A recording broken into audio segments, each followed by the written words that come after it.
Hello there everyone, and welcome to my review of Mobile Suit Gundam Requiem for Vengeance. For this OVA, I would like to begin by addressing the elephant in the room, or at least what I would assume to be an elephant in the room for a lot of people checking this OVA out, and that would be the visuals and the voice acting, okay?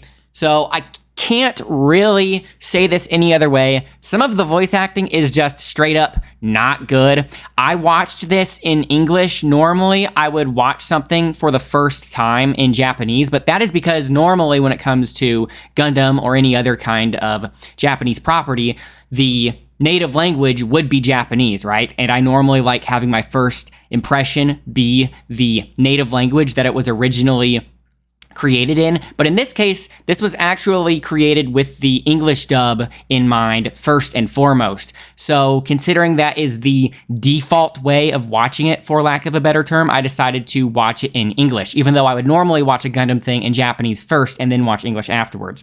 And I kid you not, watching this in English actually made me consider switching to Japanese, because even if the Japanese voice acting were just as bad, it would be harder for me to notice as an English speaker.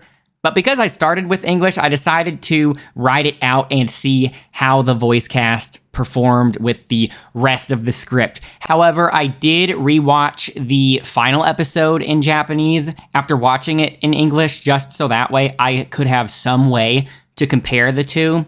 And I would say that after listening to that much of the Japanese dub, I do think that overall it does sound more professional, at least to my non-Japanese speaking self.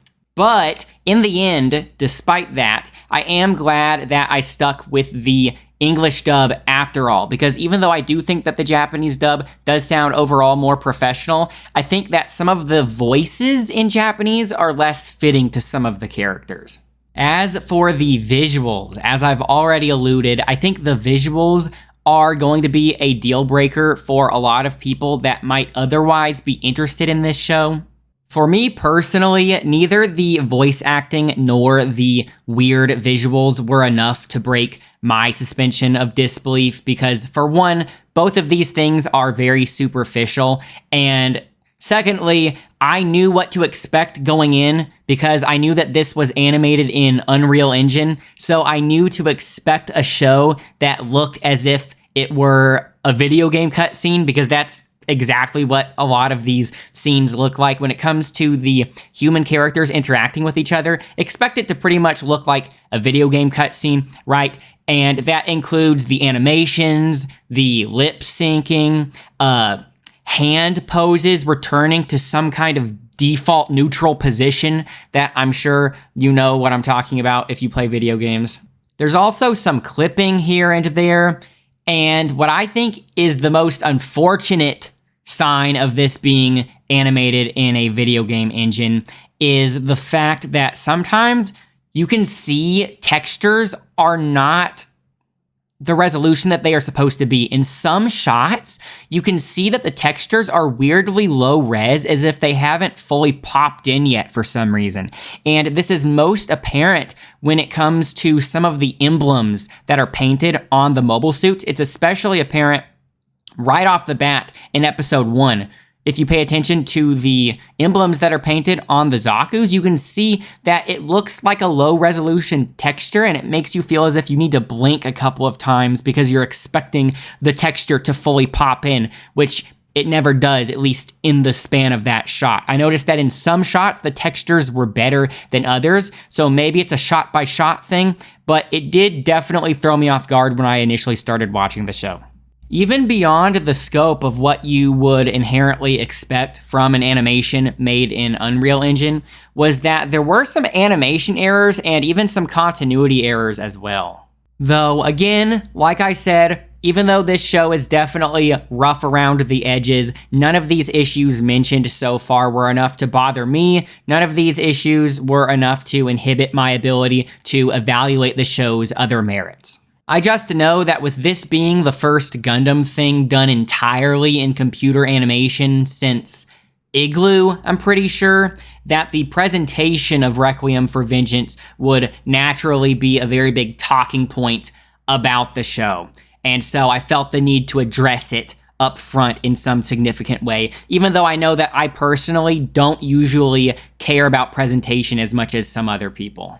And even though I've been harking on the visuals so far, keep in mind that I have only been critiquing the visuals so far in regard to certain aspects, right? Because there actually is some pretty cool looking stuff in this show, and I would say that the cool looking stuff in this show definitely merits watching it. For example, the Gundam in Requiem for Vengeance, the Gundam EX, I'm pretty sure it's called, is super cool. The Gundam EX has some really cool scenes. I really like its design. I really like how similar it looks to the EZ-8 because I'm already a big fan of the EZ-8 from the 8th MS team. Also, by the way, there's a lot of stuff in this show, a lot of fan service specifically for 8th MS team fans. So if you like 8th MS team, I highly recommend watching this because this feels as if it was made specifically for fans of 8th MS team.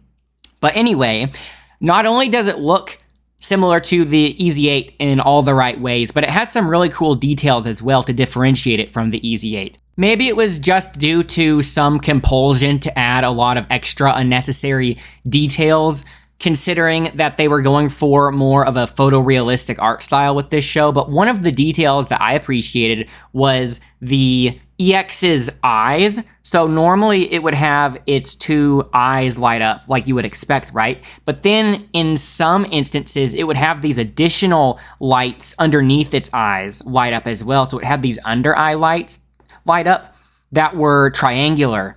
And at least to me, it made it seem as if it were some kind of motif for tears. It made it look as if the EX were crying. And if you assume that to be intentional, then it actually does make sense by the end of the show. Something else that makes the Gundam EX particularly striking, aside from its design, is that there is some pretty cool cinematography in this show. There are some really cool shots, some shots that make it seem very menacing. It's almost as if this show's goal was to make the Gundam appear as if it's some kind of monster in a horror movie, right? It's some kind of horror movie villain or a monster movie monster, because this whole show is from the perspective of Zeon. So seeing the Zeke's perspective of a Gundam makes it seem much more intimidating than what you would normally be accustomed to if it were in the hands of the protagonist. I especially liked that because all of the main characters were Zeeks, you never knew who was going to live and who was going to die. And I felt that throughout the entire show, even though the twists, if you even want to call them twists, were super predictable. When it comes to who's going to live and who's going to die, I was never sure, so I'm glad about that. And not only do we get the Gundam EX running amok, instilling fear in all of our main characters, but we also get a gym. And I think I've heard other people refer to the gym in this show as the Gym EX, not necessarily because it is called the Gym EX, but I think it's because we didn't actually get a technical name for it, so people are just calling it the Gym EX, considering it's associated with the Gundam EX by means of it being in this show. But the reason why I bring up the gym, you're probably thinking, so what, there's a gym. What's the big deal about a gym, right? Well, the reason I bring up the gym, or the GM in this case, the reason why I think it is particularly noteworthy in this show in particular is because this might be the first time ever a gym has ever seemed intimidating. This is the first time I've ever seen a gym and actually thought, whoa, this thing is actually cool, right? This is actually what it should be. So to all of you gym fans out there, you should definitely watch this show, even if it is for no other reason. And I already did mention that one of the big selling points of this show is that it has a lot of 8th MS team fan service, namely because of the Gundam being very similar to the EZ-8, but also because all of the fighting takes place on Earth, and also because there are goofs, specifically the same kinds of goofs that are from 8th MS team. I'm not considering that a spoiler because I know that the goof was shown off in at least one of the trailers that I saw before the show came out. But even with 8th MS Team stands being the primary target audience of this show, there's a lot of other Universal Century fan service crammed into here as well. Specifically in the first episode, they were laying it on really thick, almost a little too much, where I had to roll my eyes because, for example, one of the characters says "damn gravity" when they are dropping in, which makes me wonder if that was supposed to be a reference to Hathaway, right? And then also there's a shot where you see the bullet casings from the Zaku machine gun dropping to the ground. And this isn't necessarily a reference per se, but it did remind me of the one shot in Gundam F91 when one of those casings fell on some civilian's head. And that's pretty much only because that's the only other instance that I can think of in which we had a shot showing that sort of thing, even though you would probably expect that kind of shot to show up a lot throughout this franchise, but really that one shot in F91 is the only time I could really think of it. That was one of the few good things that I could remember from F91, so maybe that's why it comes to mind so easily. And also, not spoiling too many of the details of the fight scenes that happen, but there's also an instance in which the Gundam EX, when it's running around murking all of these Zakus, after it knocks a Zaku down, before finishing the Zaku off, it grabs the mouth tube, for lack of a better term, and rips it off before executing the Zaku. And I have no idea why the pilot would do that, because there was seemingly no reason to rip off the mouth tube. But it makes me wonder if the writers had him do that just as a callback to Amuro's first fight when he awkwardly grabbed the Zaku's face and kind of pushed it back and ripped off the same mouth tube. So I wonder if that was some kind of weirdly forced callback, but that was also in episode 1. Episode 1, it was laying it on really thick. And I don't mean that as a critique, I am simply bringing it up so that way people will know that whoever made this definitely does care about Universal Century in general, even if it does come across as a little forced sometimes. So, if it isn't obvious enough already, I do like this show, and even though some of the scenes with the human characters talking to each other can be kind of awkward, I say that the action scenes with the mobile suit action alone is enough to make this show worth watching, despite my problems with the show. My problems with the show not being the visuals and not being the voice acting. As I've already said, the visuals and the voice acting, both of those things are things that I can overlook. My actual problems with the show specifically would be what I describe as a style inconsistency. Now, what do I mean by style inconsistency? Well, in one sense, I'm talking about the visual style of the characters, for example, right? Because some characters, such as Haley Arhoon, and there's also a character that shows up from 8th MS Team. I don't know if that's a spoiler. I didn't watch all of the trailers. I didn't watch some of the more recent trailers, so maybe this character was in one of the trailers, but I will refrain from mentioning the name. But my point is that some of the characters have a different art style than the other characters. So the reason I say this is because Haley Arhoon, maybe it's just me, but her eyes seem weirdly bigger than all of the other characters. Her facial proportions seem slightly more stylized than everyone else, which makes her stick out like a sore thumb a little bit. And also, like I mentioned, the character from 8th MS Team, because the character from 8th MS Team is literally from an anime, you can totally tell that this character, when they show up, is an anime character because they have stylish anime hair, which makes them stick out like a sore thumb as well. So there's a little bit of a style inconsistency when it comes to the actual character designs. But more significant than the inconsistency of the art style of the characters is the style inconsistency of the fights. And what do I mean by that? Well, I don't think it's a stretch to say that they were attempting to convey a more grounded feel when it comes to the combat in this show, right?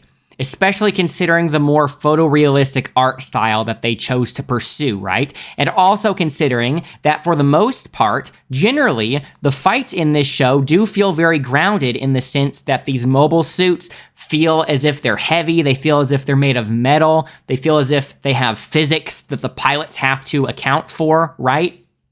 The reason why I think it is inconsistent And why I think it's a bad thing is that sometimes it will just suddenly start playing by anime rules. Sometimes the otherwise grounded fight will just suddenly start playing by rule of cool and start using all of these anime tactics. So for example, there's a scene in which a Zaku will intercept a bullet by cutting it in half with its heat hawk. Instead of stepping out of the way, instead of blocking it, it will chop the bullet in half in slow-mo with the heat hawk, which is incredibly anime. I hope I don't need to explain why that is inherently anime, right?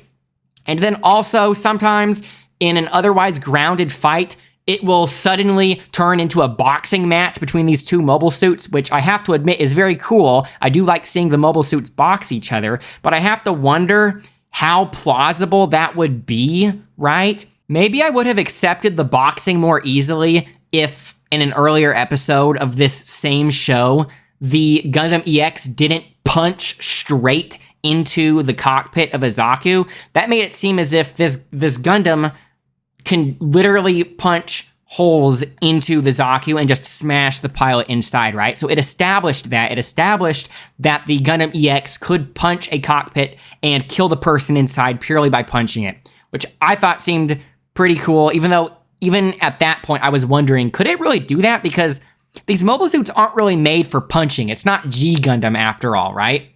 But I just accepted that as something it could do. But then, as I said, later in the same show, the Gundam will get into a boxing match with one of these Zakus and punch the Zaku's head. And I imagined that if it were consistent, if the Gundam could punch into the cockpit and smash the cockpit and kill a pilot inside, then if it punches a Zaku's head, the head should go flying off, right? Or it should get completely smashed. But it doesn't in this case. So then I was trying to rationalize it to myself, thinking, okay, well, maybe the cockpit is more smashable because it's hollow inside, whereas the head is just there for cameras, and so it's going to be much more dense. It's going to be much more of just a dense piece of metal, so maybe that's why it doesn't get smashed as easily. But then I had to stop myself from trying to rationalize it this way, and I had to remind myself the creators probably were not thinking of this at all, and it's probably just some kind of inconsistency in terms of what can and can't be done, right? So that's why I am considering it a critique. Also, in the final episode, there is what I and a lot of other people call a JoJo second. If you don't know what I'm talking about when I say a JoJo second, when I say JoJo, I'm referring to JoJo's Bizarre Adventure. And by second, I'm referring to one of the many instances in JoJo's Bizarre Adventure in which a character will say something along the lines of, oh, we only have 5 seconds to do this thing. We only have 10 seconds to do this thing. A certain amount of time to do something, right? And then the characters will talk and talk and talk, and the amount of time they spend talking equates to more than the amount of time they said that they had, but then somehow they still end up beating the clock. They still end up being able to get done whatever needs to be done within the time frame.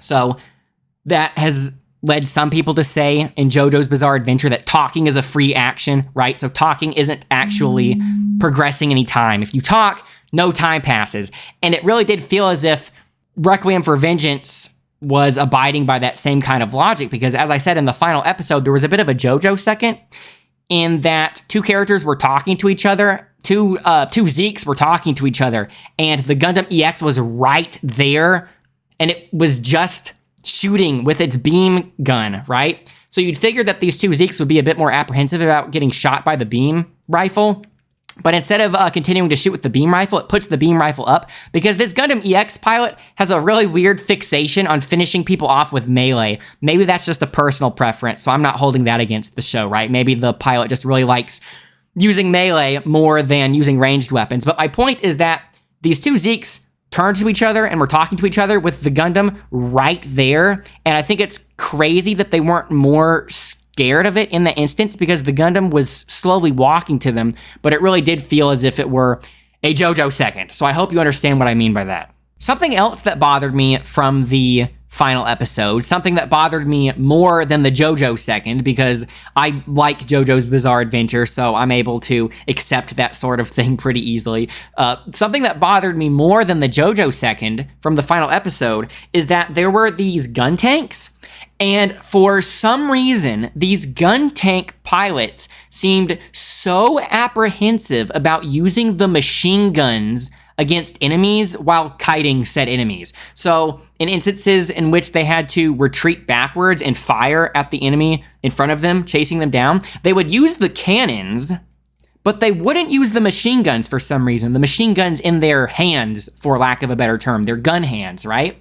And I always understood the cannons to be more of a long-range weapon, and the machine guns were there to act as a get-off-me tool in case somebody rushes them down like this, right? And even if they wanted to use the cannons, I'm pretty sure they can still fire the machine guns simultaneously, right? I'm pretty sure we have seen instances of that. Maybe it's just particularly triggering to me as a former gun tank main in Gundam Evolution, right? So my point is that if you put me on the sticks, I would have been piloting that gun tank way better.